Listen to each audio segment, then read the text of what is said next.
SZA dropped her album SOS last year in December of 2022, and I have been listening to it on repeat. It is so good, and because I've been so inspired, I'm gonna show you how I would make a beat for SZA.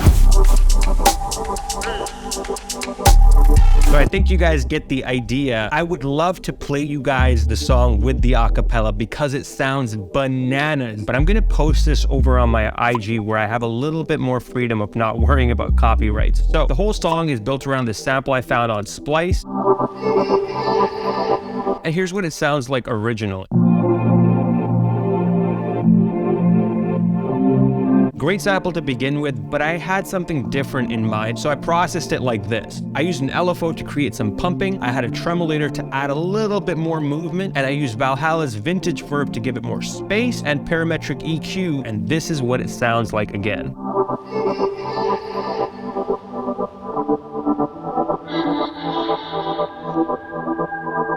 As you can tell, there's a little bit of texture happening in the background, which is something that I've been studying a lot recently and trying to get better at, is by using ambient sound effects, textures like this weather winter sound effect right here. It really adds a little extra something to this song. Next, we have the sound effects that take us into the verse. Now, in the verses of a song, I like to try and keep the sound effects a little bit more subtle and not as grand sounding. Very cool, very simple. Let's talk about the drums in this section. And for this tonal snare that you heard, the actual sound sounds like this.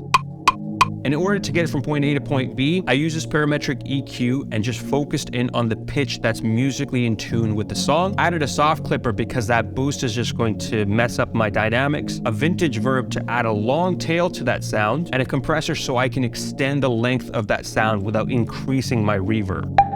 It's an ear candy sound, man. We've got this vocal shout, that scream sound. I've got this little vocal shot from Verified Bounce.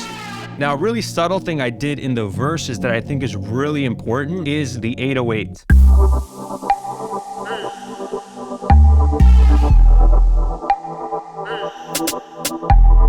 I tried to reserve these bottom notes for as long as possible. The busiest section of this song is the chorus, and here's what that sounds like.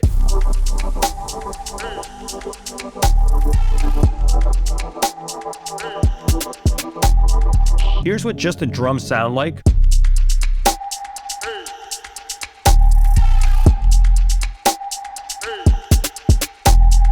And this complex fill that happens right at the end.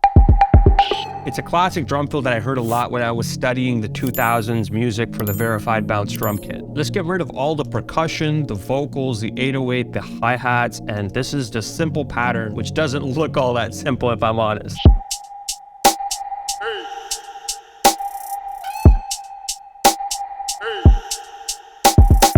Personally, from listening to so much hip-hop music over the last few years, I've really gotten tired of hearing the two-step hi-hats, and the OG producers of the 2000s really had the drums and the bounce figured out, in my opinion. And so I tried to kind of add a little bit of that with the hi-hats and the percussion.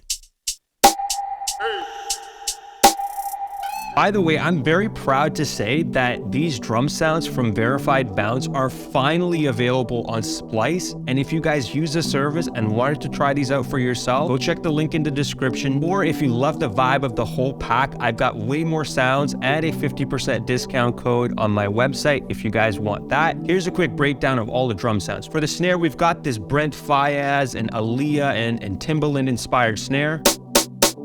Very like old school sounding, but it has that like nostalgia to it. We've got two kicks. I've got one for the top end and one for the deeper low end, and you can see I've kind of blended the two of them. We've got this hi-hat, which is the main bounce element of this.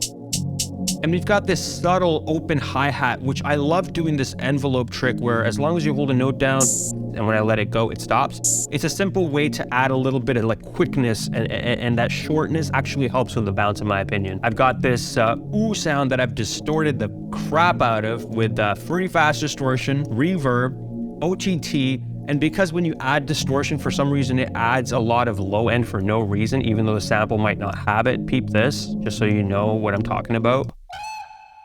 There's that extra low end down there doesn't need to be there. So I kind of just put my EQ at the very end of my chain to clean it up. And then we have just a nice, clean, pure sounding 808. As far as processing for the drums, we've got a supercharger from Native Instruments. It's a compressor that I use a lot because it has distortion. It's got a compressor built in. It's got this little tone shaping character thingy that it does. I love that. And that's it, man. Hit the subscribe button if you guys enjoyed this video so far and if you like the kind of music that I create. Thank you guys for watching. I'll see you guys next time. Peace.